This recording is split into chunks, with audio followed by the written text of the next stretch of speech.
WP Bosses, episode 5. We've got Grant Hawkey here with us. He's going to talk to us about what it's like working in a web agency as opposed to working as a freelancer. So that should be cool for, I guess, anyone who's never worked in an agency and has always wondered what it's like. Is it somewhere you want to go to? You'll find out.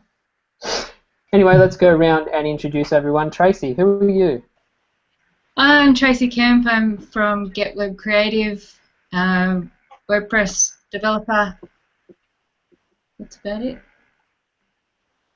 Nik, who are you? Who am I? I am Nik, but we know that because that's what you said. Nik Cree from Positive Business Online. I am a web developer, work with small to medium businesses, and we do some work with some of the, what do you call it, so government-funded, not-for-profit organisations, build websites, primarily work on Genesis, and integrate all sorts of web apps and things to make leads and inquiries flow into businesses. So that's me. Cool. Grant, who are you? I'm Grant Hawkey, Pro WP, developer on the Gold Coast that's focusing on WordPress and lately digging into Divi framework a bit more as well. Okay, cool. And I'm Robey. I work for a business called Bearded Friend, mainly because I have a beard and I'll be your friend. So that's kind of story behind that. Couple of announcements. The WP Bosses is now on iTunes as a podcast. So if you like to listen while you drive, while you walk the kids in the pram, go whatever you... Yep. And on our website, you can now view the archive of episodes as well. You can go back and watch the YouTube videos or listen to the audio or read the show notes. So that's excellent. We have an intruder. Paul, Hi. Introduce yourself. Who are you? Hi, I'm Paul Luxford from Gold Coast Business Websites and WP Genie. I'm a WordPress website front-end developer, and I also run a maintenance company called WP Genie, looking after clients' websites. Hi, thanks. Cool. That brings us to the meetup news. Tracey. Well, there's only one meetup in the next week, and that's the Gold Coast one. And Grant, who we're talking to today, is going to be talking about Divi. Woo! Yay! Be very good. Was anyone not as excited? That's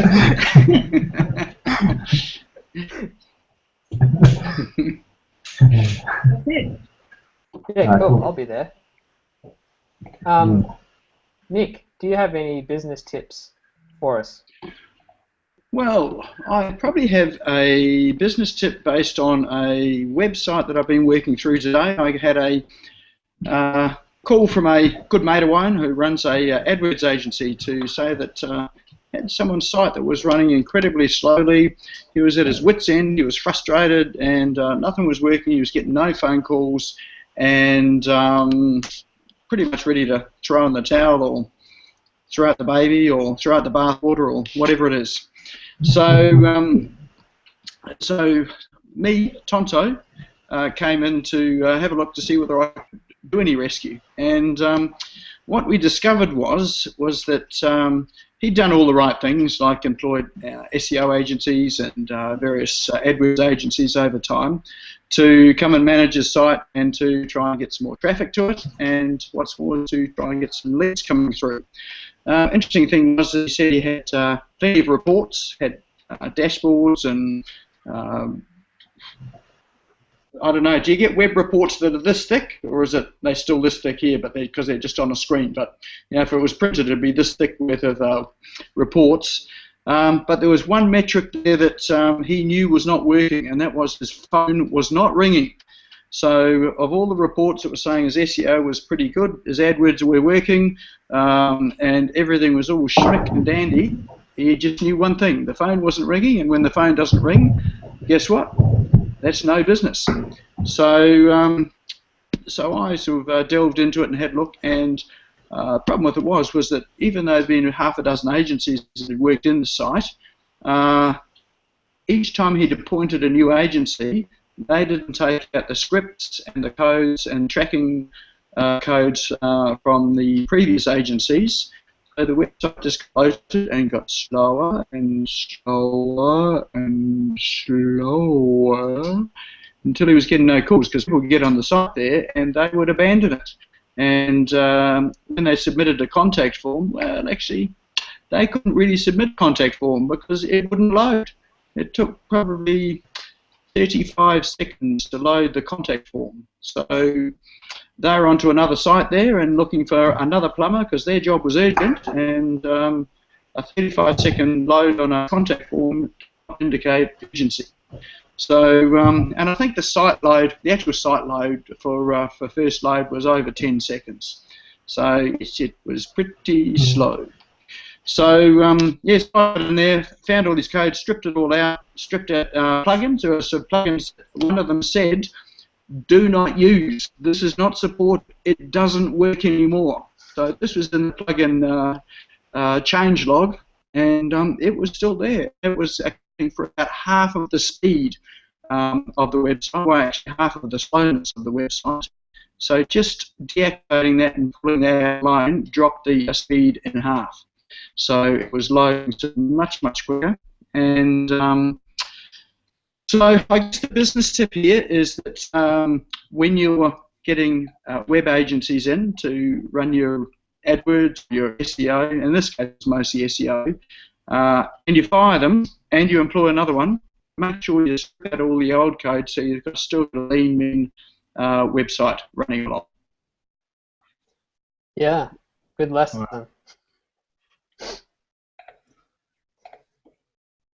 All right, cool. Paul, do you have any website health and maintenance tips for us? Yeah, I do. Thanks for asking, Robey. Okay, so whenever you add a post or a page to your website, to your WordPress website, and every time you hit that update button, when you do a little tweak or maybe a little change here or there, WordPress, in its beautiful wisdom, actually stores the previous version of that that post or the page in the database as a revision. This is handy. So if something goes completely horribly wrong, you can always go back to your revisions in the past, so you can restore what you had before. So this is a good thing, but there is a negative side to it as well. It can bloat your database by having all these revisions and stored in there, and can slow down how the database speaks to your website and vice versa. So what a good thing to do now and again is to do a database optimization. So there's a cool plugin that you can use called WP Sweep. You can just look it up in the WordPress repository or just Google it. And that will give you the options to be able to go through and delete those revisions, and also optimize the database table for any other double ups that may occur throughout the duration of your website. So so if you don't do it, it can slow down the site quite dramatically eventually, because just a lot of bloat will form up. So yeah, it's just something that you could do or add to your maintenance list throughout the week. So hopefully that helps somebody out there. So WP Suite is the plugin of the moment. So thank you. That's a good one. I used it yesterday to do some website housekeeping, because Nice. I am quite a domesticated young man. So good tip. Thank you, Paul. Thank you. My plugin of the week I thought was relevant to agencies, which is the topic of the day. It's called Stream, and what it does is logs all of the activity that goes on in the back end of your website. And why that's specifically handy in agencies is because you often have multiple people in the back end there, updating different things, and Stream will be able to tell you who does what and when. And so if you've ever got any discrepancies of, you know, whether it's if someone's responsible for something or if it's just clearly for troubleshooting an issue, or you can... Or if they're irresponsible for something? Yeah, that too. Yep. Stream is your go-to plugin for that.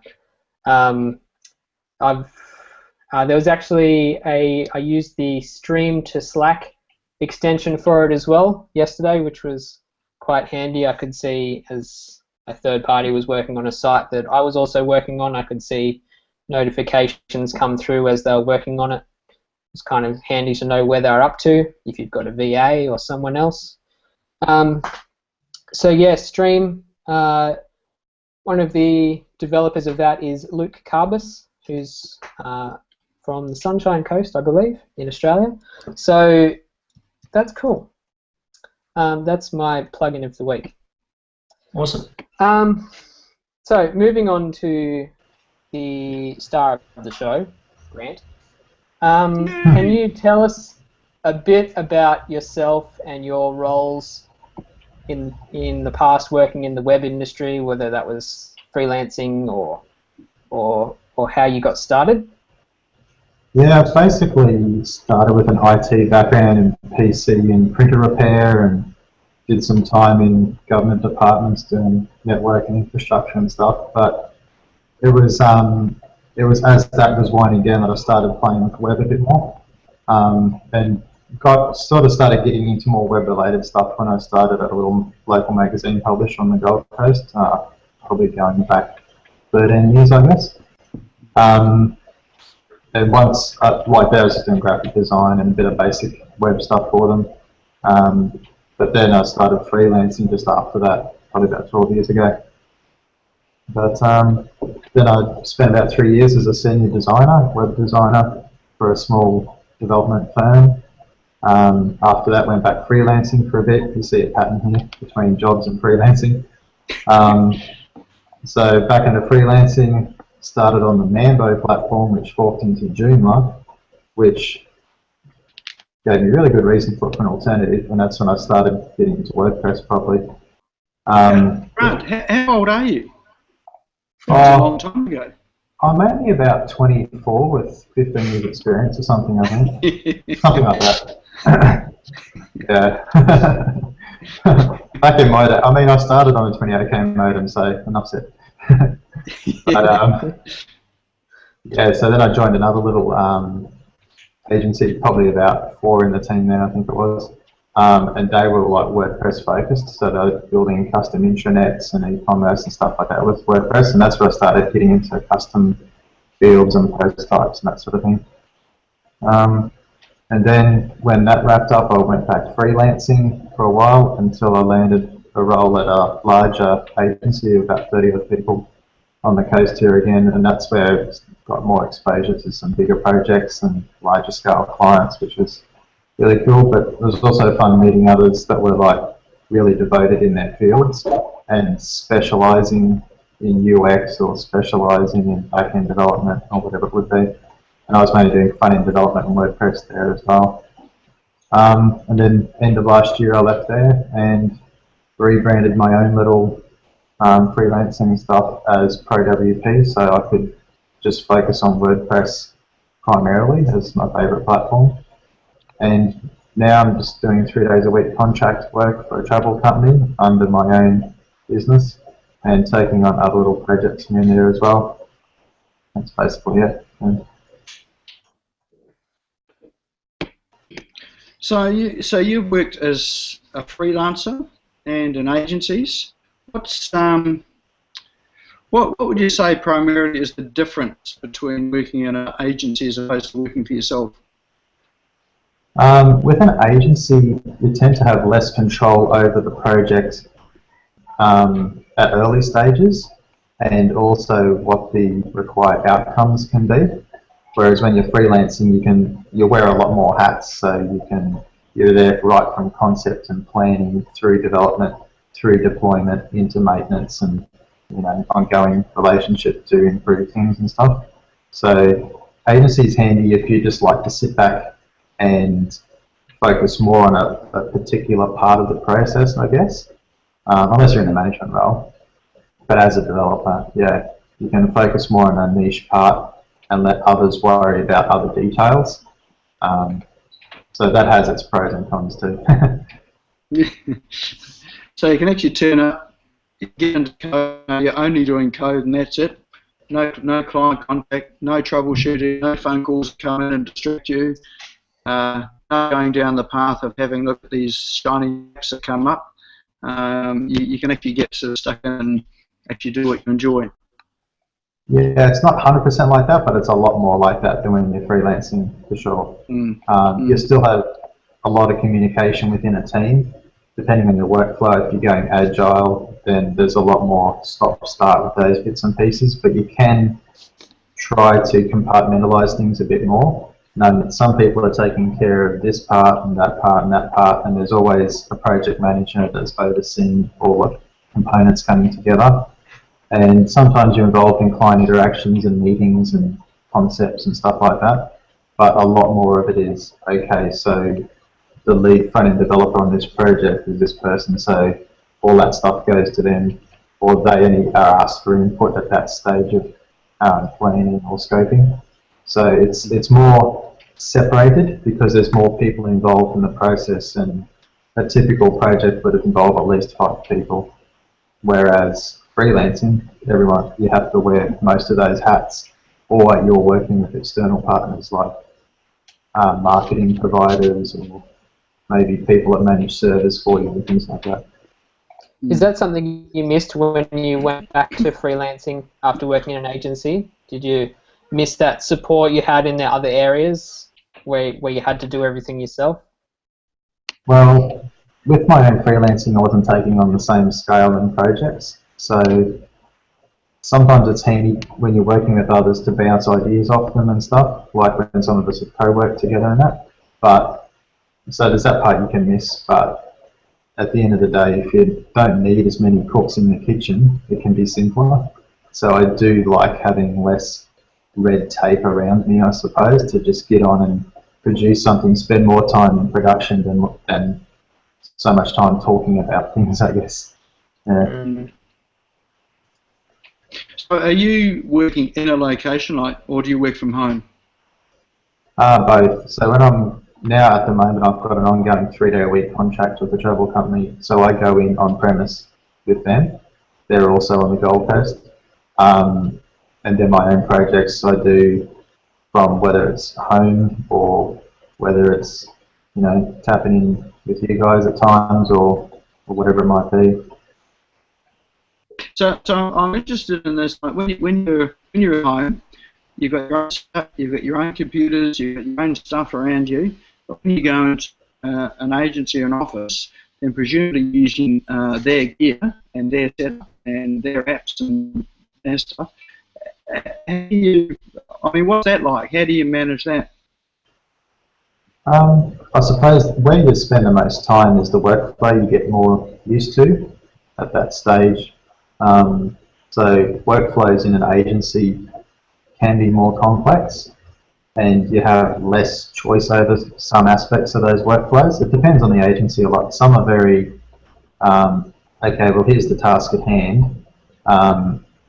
Providing you don't need a huge budget for tooling, you can just, determine how you're going to make it happen. And other times you're one of 4 developers working on a project, so you've got to fit in with the workflow and get repos and work on a schedule of pushing and pulling your code and things like that. So you've got to collaborate a lot more, and then your workflow is more determined by everyone. And so they're the main differences that I sort of find. But that said, the workflows I use in my freelance stuff now have been heavily influenced by what I've learned at agencies, because they have to justify a lot of things, and every time you introduce a new tool or a new process, it affects things at a different scale.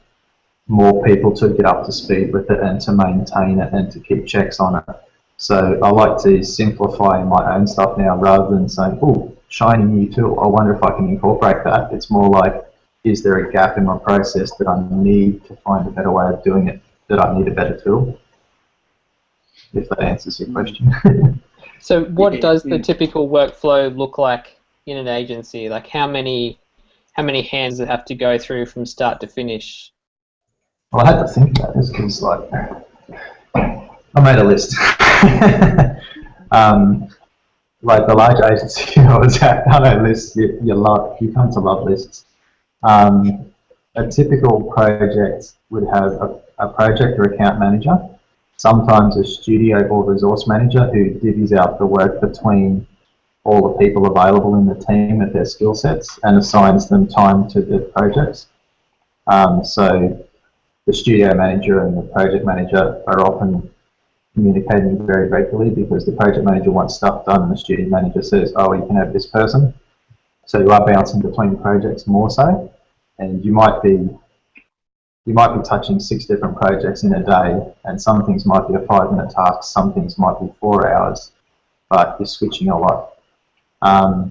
Then you'll have a lead designer or UI UX person. You'll have a technical director who oversees platforms and libraries and systems and workflows. You'll have DevOps or development operations who look after servers, domains, DNS, control access to different systems, deployment schedules, things like that.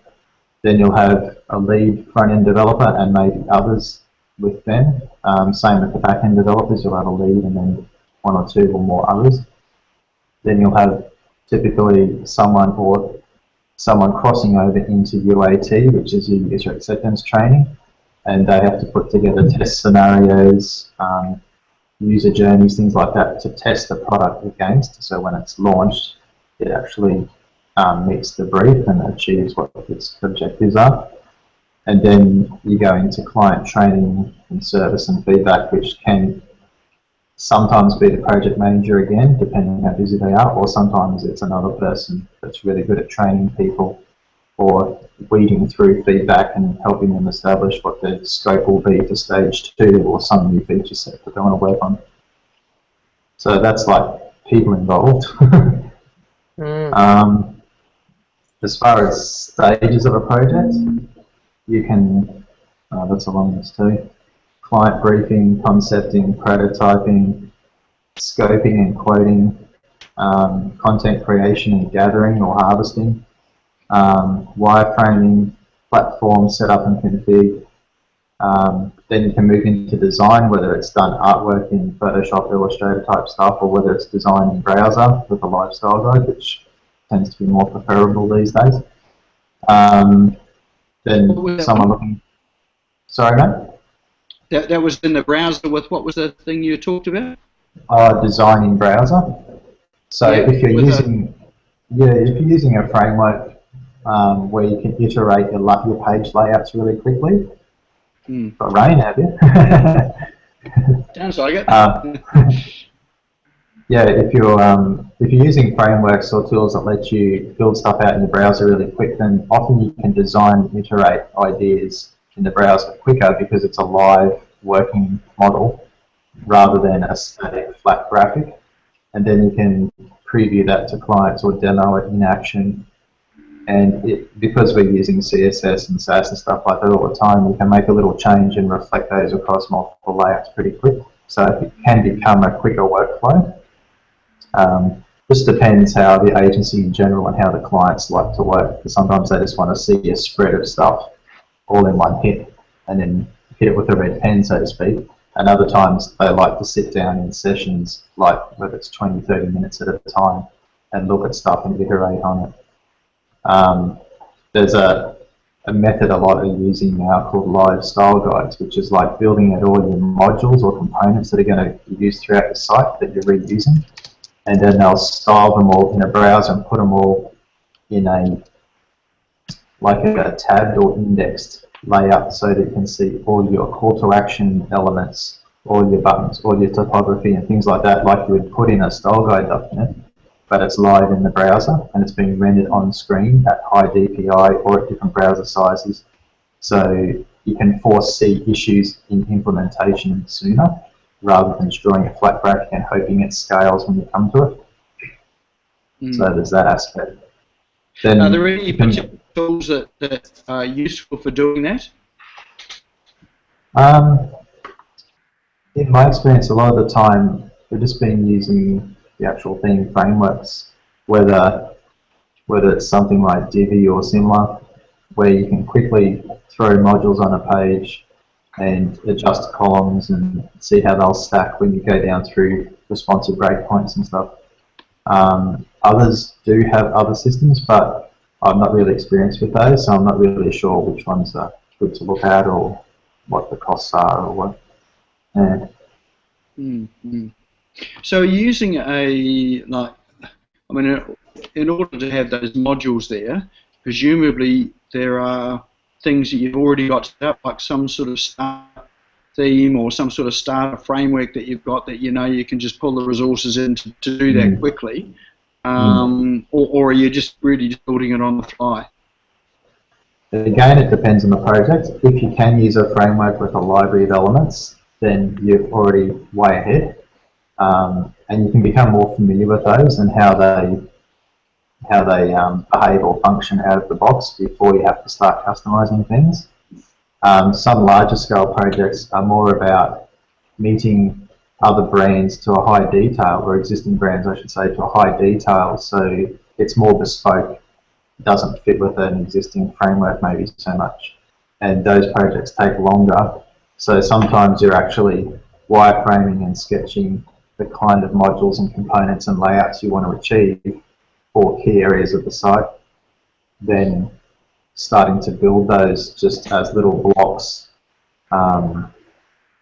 just as files, so that you can render them on screen, and then the client can say, oh, that's good, but we want to put that element in a sidebar, so now it has to work more vertically than it did across the page or something. So it depends on the project. I used to see a lot of time spent reinventing the wheel in some agencies, especially when they're not using WordPress or frameworks that they're more familiar with.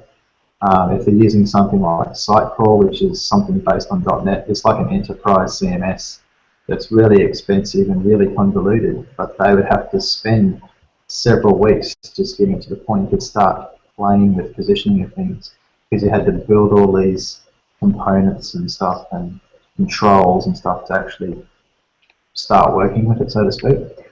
So that's this like is sort of like this is like a census site that you spend all this money on it, and you get to live day and you launch the thing and it just doesn't work. Whereas if it was a Divi framework, well, you just sort of change an element over, put a button over here, and boom, you're all set to go again. Yeah.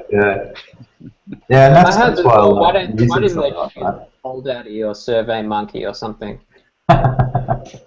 Yeah. I mean, that is a curious thing, and look, I might have the wrong end of the stick here, and I could be just a bit naive, but I sort of think, how can an organisation spend so much money and get things so wrong when there are tools out there like, and look, I'm a WordPress lover, so maybe I'm biased or whatever, but I know the power of some of the things that you can do with a simple open source platform like that there. I mean, your experience working in an agency there, is it that they have some massive financial investment in it and they just can't afford to lose face and use something that's an open source framework that works, or is it something else?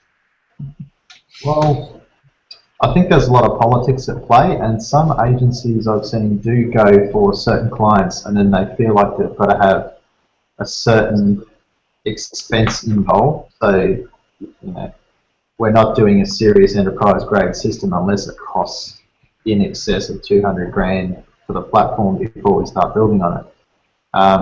And to me, that's just ridiculous. That's just like picking a figure and going, oh, that means we're good. But I had seen that going around, and at the same time I saw some transitions where some were scared of open source because they got this idea in their mind that open source is always less secure, when often it's the other way around. but they go for proprietary things. We can sell this brand of platform, and there's not many people developing in it because it's so good and it's so exclusive, but we do it. So they, take that kind of approach with it sometimes. And sometimes I look at these projects and think, wow, we're 3 months in, there's been a whole lot of talking, there's been some work done, but it's still not ready for content, let alone preview. And meanwhile, I could have had 3 of these things built with WordPress, and I would take a lot less of your money, and you're doing really well. Well, wouldn't you just take the same money and still do exceptionally well? Oh, well, there's this thing called ethics too, I guess, but but that's it. So sometimes it's a bit baffling, but at the same time, I always try to remember sometimes there's reasons I'm not aware of, because in an agency, you're one cog in the machine as an individual. And if you're in a different role, not so much development or the blue-collar side of the agency, and you're more in management or sales, whatever, there might be other things I'm not aware of. So that's always a possibility. But when you come and you get under the hood of things when you're coding stuff, and you look at the amount of work involved to achieve a result with some systems versus others, you do start scratching your head and going, well, it's like, what country was this car designed in versus what is the car capable of here? It's like, maybe it's irrelevant at the end of the day. It's the end result and its ability to perform that matters. But yeah, maybe there's a reason I wasn't in management. Grant, just on that, do you think that's, one of the, I mean, how do you find the balance with, knowing the full picture as part of the cog in the machine, and like just knowing enough to do your job? I've always, struggled with that, because I always try to know the full picture, but then, that's obviously a lot of, that can be overwhelming, and there's a lot of stuff that you don't need to know. But how difficult is that to find that balance with the team in, just knowing what you need to know to do the job properly? Yeah, I guess it depends on how much you can take on, like you say, because it can be pretty overwhelming. I'd often take the approach of, I want to know what impacts what I've got to do and how that's going to turn out at the end. So I'd be more curious about what the client's being promised in a scope document, or what they're paying for as far as the effort involved to make it happen, because I've seen some scenarios where design has eaten up 40% of the budget before it's come to development, yet development had to do 60-70% of the work, and we get the last 10% of the time frame as well. So sometimes it's out of balance, so you just want to know what's coming down the pipe, and so that's the sort of stuff I would look for as part of the big picture. But as far as all the strategies and how they came to these conclusions and that sort of thing, I'm curious, and if I was present in a meeting and I'd hear stuff, then I'd take it on, but I wasn't spending much time seeking it out, because part of the agency life, I suppose, is accounting for every 15 minutes.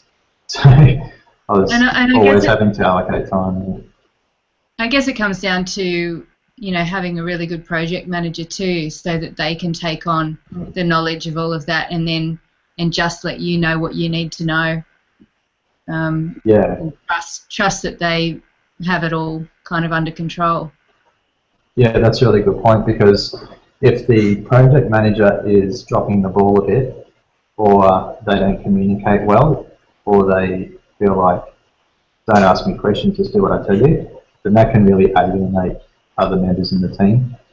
Whereas if they're sharing and they're getting input as they go, then they can shape things earlier on, and it can be a more pleasant project for everyone in general. So the project manager is pretty key into how the project runs, not just in time allocation and client communication, but internal communication and the vibe of the thing in general. Yeah. Cool. Paul, I think you've got a question, haven't you? Do I? I think it's been answered. Well, I was talking to Grant earlier today, and I was just saying, like, you know, what are some of the cons and stuff, or the pros and cons? But I think you've kind of covered that already, in some ways. I mean, there's a few other things like, you know, I guess one of the cons or the pros is that you get to get out of your house. Being a freelancer, you're stuck inside all the time. Yeah. What about the fun stuff that you get up to in as part of an agency? You know, like do you, you know, being a freelancer, you're sort of stuck at home and you don't really have a team. You kind of high five yourself when you get something done right. But in a team environment or an agency environment, you know, how do you celebrate your successes? Usually by. What Paul's really asking is that air hockey and you know, pinball machines, Yes. that sort of stuff. Yes, beanbags. Yeah, I mean, it depends where you work, obviously, but one I worked at was good for having Friday drinks and nibbles, and the team standing around and chewing the fat a bit, so that was a good bit of camaraderie. Sometimes it's just a matter of being able to go, hey guys, have you seen this? This looks interesting. Or someone else saying, hey, check out this link I just sent you, and then there's a discussion forms around it. And sometimes you can learn more about the experience of others, even irrelevant to the new product or system or method they've found. So that part is something that I remember when freelancing, I'd miss that a lot more. Yeah. But as far as air hockey tables, I haven't worked at Google yet. Yes. One agency did have a routine, had this big old brass bell hanging on a wooden post, and when they'd launch a site or a new product, someone would go and ring the bell. And I probably worked there 6 months before I heard that bell ring. So that was an example of, there's lots of projects on the go that are long-term projects that take a while to actually launch and deploy. And yet it was kind of funny because at one point I launched 3 WordPress projects in 1 week, and I was up there ringing that bell, and everyone just thought I was having them on. But because I was the only guy using WordPress at the time there, they're like, oh, shut up, shut up. Yeah. I can imagine just translating that to my scale with like a little bell that you have at a hotel counter. Like, Yeah, Did you that's sing it. that song? You can ring my bell, you can ring my bell. No, see, that sort of thing would get you kicked out of an agency, I'd say. Yeah. Right. Okay. Sure. Yeah, no. No, the banter can be really good. I work with some really interesting and cool people and some really skilled people. And then, just like anything in life, there's some really irritating ones. So you come across all kinds, and yeah. But because you're in a big group of people, I mean, that's just typical of any workplace, really. But there are certain ones that stand out that are humble yet highly skilled, and they're the ones I sort of gravitate more to, because you never stop learning, and if you can learn from others and try and give something back as well, then the agency vibe can be a lot better. But when you're freelancing and high-fiving yourself, that's got its benefits. But yeah.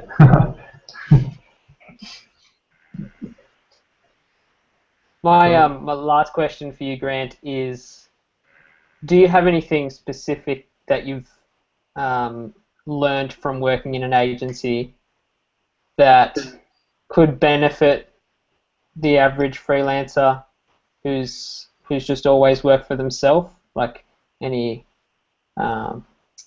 piece of invaluable advice? I guess to stay humble. Like, there's a lot of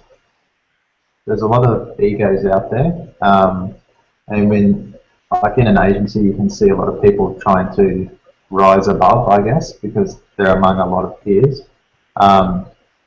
And the ones I saw succeed or churn out to really cool and good work, and the ones that would have a longer life in an agency because they're productive, that humility, I think, is something that's always good that I want to take as a freelancer as well, to be ever mindful that I can make mistakes, but I can also work to fix them. And otherwise, just implementing workflows, like I was saying earlier, I've learned a lot of workflows and tools and methods and stuff from other people because of time in an agency that I use in my own stuff now. But I think that's pretty typical of everyone. They're always learning and implementing optimized ways of doing things and stuff, or automating things. Yeah. All right, let's finish. Where can people contact you if they have more questions, or if they want to say hi, or just generally stalk you online? I live under a rock. No. I'm not real active on Twitter. I just don't have the time so much. But I mean, you can send me a contact request at freewp.com.au.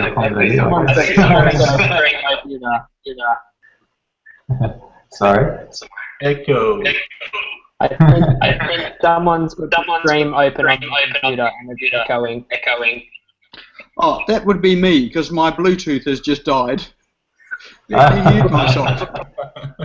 Come on, show must go on. Sorry, can you repeat your contact channels, Grant? Not real active on Twitter because I just don't really have much time. But my website, prowp.com.au, has a contact form. Otherwise, yeah, I just get around either as GA Hawkey or Runtos.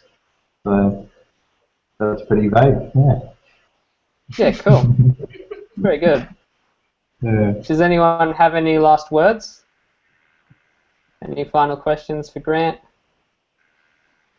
Any pieces of wisdom? Well, I would, but I can't. I have to unmute myself, but then you can't hear me. Sign language?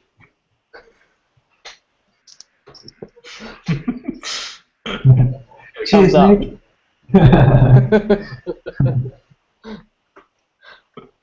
All right, well, you can use Grant's contact form, Nick. I'm sure he'll get back to you there. He's got my number. Goodbye. Cheers, guys. You guys. See ya.